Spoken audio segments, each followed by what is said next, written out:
Welcome, trainers, to week 3 of the PBF. I'm Mike Mealy. With me, as always, Jeremy Temple, back for another game of the week between Mike, how Drew you Adam doing? Hey, on the far whoa! side of the stage, and No, no, no, my name no, is no, no, no, no, no, no, no. You introduced me before you introduced you. You never Peasley. I'm just changing it up, Jeremy. You got to keep it fresh. We're doing a lot more of these. It can't be the same thing every time. You know what a lot of hitters' least favorite pitch is, Peasley? The changeup. Okay, so let's not throw that pitch. All right. Fine. Are you ready? Do you want me to restart, or are No, you I think can we're you gonna recover? go. What am I recovering from? Okay, you call me an alcoholic or something? No, this is game between MYNAMESBLACKA and the Tyrani-Stars, which is our own Yes. Drew Adam. And the question on everyone's mind in this game, Peasley, does Blacka stand a chance? We'll find out. Drew's already Googling what normal type is, so that'll be that's a weird first move, but we'll give him the go ahead here. I think he's just trying to psych Black out, Mike. It's a bold strategy, but well, I Jeremy, don't think it would take too much to psych Black out. instead of asking you who you think's going to win, because that seems pretty obvious, what do you think the score is going to be? How about a prediction for the score? You know what? I'm gonna make an unpopular prediction here, and I'm gonna say Black is gonna win. Wow. Black is in the early pole position. Got the type advantage right out the gate. Now, Mike, I'd like to supplement that by saying I've been wrong before, and I'll likely be wrong again. But you know what? Nice little switch by Drew. Yeah, I mean he kind of had to do that, Mike. You know, sometimes there's just things you got to do, and that was one of them. It was a good move. And Drew's probably glad he made it. You know, I know that's why. Now, we get to look again at Drew's nicknames for his teams. He's always him and Zach are always big on the nicknaming. Yes. Yeah. And that's why we keep you around, Unfortunately, I Paisley. don't think. You're astute commentary and Well, analysis. I mean, we've got 2 switches and a bunch of walls right now. This is not exactly Amphrosimus versus Team Nohawk this week. No, I'll give it to you. And you know, yeah, I'll just give it to you, Mike. It's easily. And we see more wall games being played. You know what? That's fine. Yep. You know, Blacka lives with Drew. They know each other well. And you know, he's countering. I like, you know, Colonel Sanders is pretty good, but I don't think you can ever bet against Water Goblin. Right. I mean, it's a goblin versus an old man. I mean, that seems like not a very fair fight. And it's not just any sort of goblin, Mike. This is It's a water goblin. If that water goblin gets Colonel Sanders in the water, then it's game over. Well, that's not true, because Colonel Sanders has You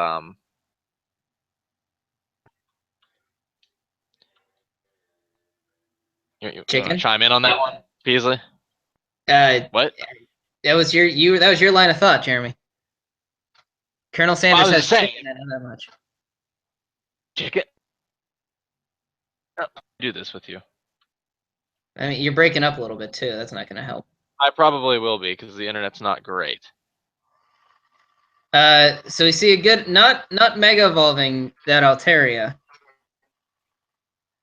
I'm not sure why not. Do you think he thinks the flying type is more advantageous than the fairy type? Perhaps.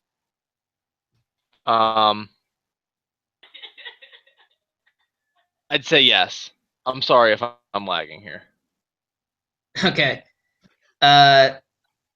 So pretty even so far. We're seeing the same round of switching here, bringing in the Skarmory on the Ferrothorn. Excuse me. Your excuse. So the only person to really take damage so far is Alakazam, and that's that's to be expected with an Alakazam. Is Mike. Sure is. Yep. Why is that How to do be you feel about expected? your prediction so far, Jeremy? Well, you know what? I'm thinking maybe taking a nap and waking up in an hour, and then we'll see how this battle actually goes. Oh, that's a hard-hitting flamethrower from Nidoqueen onto Nidoking. Now, Jeremy, you mentioned that Blacka and Drew live together. Do you see a lot of similarities between their teams? Maybe their living together has made them think the same. I mean, it's possible, but there's a difference between thinking the same and executing the same. That's very true. I know, that's why I Drew's said it. been, and of course, we forgot to mention at the top that this battle is between the only two people who have ever won the PBF championship. Drew's got most of them, but of course, we all know that Blacka won during the best PBF season ever. That's true. That's true, and that's an accomplishment that you cannot discredit. Mm-hmm. Right now, it's pretty evident that Blacka is being outstalled and outwalled by Drew. Interesting move to bring in the Diggersby against the flying type, but that knockoff, Drew must have thought that leftovers was really important to knock off.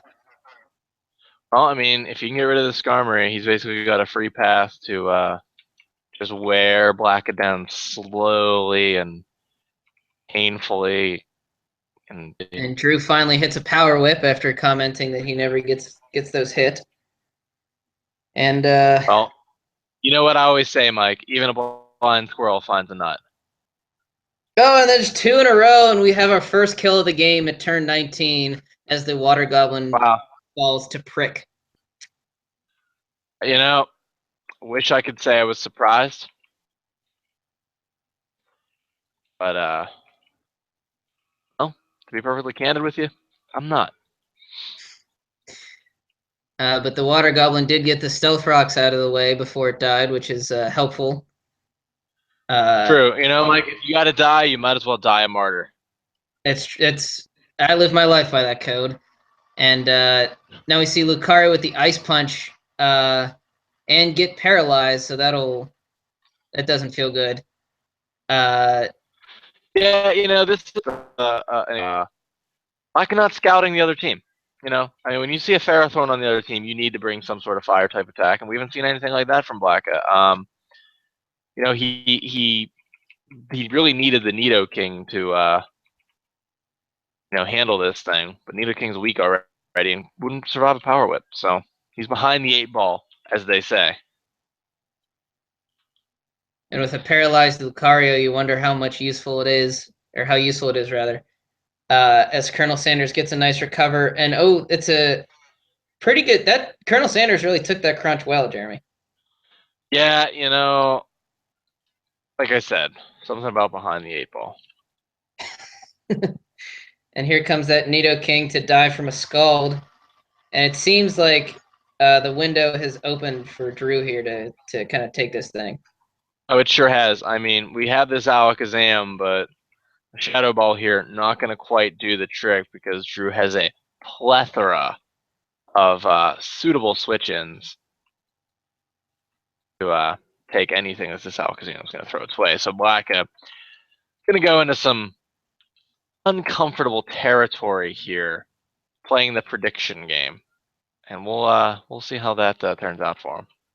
Went with the Shadow Ball. Did a good amount of damage, but not quite enough. And Alakazam again dies to Scald. And now really it's just up to Haxorus to try to make something out of this game. You know, Lucario is paralyzed and Skarmory can't do much to kill people, so it's kind of all up to Right. Haxorus. And, you know, the ideal situation for Blacka here, and unlikely as it is, get the Dragon Dance. The Jellicent misses the Will-O-Wisp, and then hopes and prays that an Earthquake or some other sort of attack, or just go straight for the Dragon Claw, which honestly, smart move. Just get the Life Orb Haxorus. right, get the Jellicent out of there, and now he's really got to just start thinking of some sort of strategy here to take out this Ferrothorn, who otherwise is going to give him a good deal of problems. Haxorus is paralyzed now, essentially useless. Going for the double dragon dance and seated, so Haxorus really has to make something happen here. Oh, crit earthquake at the perfect time for Haxorus. Big Mike. Now Drew's biggest walls are down. But it might be a little too late. Well, we'll have to see. I think those stealth rocks coming back to hurt Altaria. Right, I dig but, if Gandalf has some damage. Crobat's at full health. And now here comes Altaria, yeah. Saving the the pixelated return just for Haxorus. And now it's on paralyzed Lucario's shoulders. You know, Do you think if he's it got could extreme survive a speed, return here? we'll see how much damage he can do with an. Ideally, if he had a bullet punch, he'd be in pretty good shape here. But Going with extreme speed instead, must not have the bullet punch. Oh, and that's gonna probably wrap it up for old Blacka here. It's all over but the crying. Or in Blacka's case, yelling and cursing. Now, I think there's a solid chance, however, that unless this Altaria has a fire blast or a flamethrower or something, that Skarmory can, Skarmory is going to be paralyzed, so he's not going to take him out. And Drew going for the insulting victory here. Wants to preserve the that guy who he's preserving. Altaria. Right now. Yeah, that and one. There we go. Jeremy's bold prediction doesn't quite work out this time. And Drew again insulting Blacka with the bad game. Oh, and there comes the cursing. Yep, there it is. The Matt That's Blacka what you love to see. That's what you tune in to see, Absolutely. Well, thanks again for joining us, everybody. Obviously, when you get a game of the week, you don't know what you're going to get. Last week was Fast and Furious, and this week was a stall game. But that's the beauty of the PBF. Everybody can play how they want to. Yep. All right. Until next time. Thanks, everyone. Bye-bye. Play your games. Bye.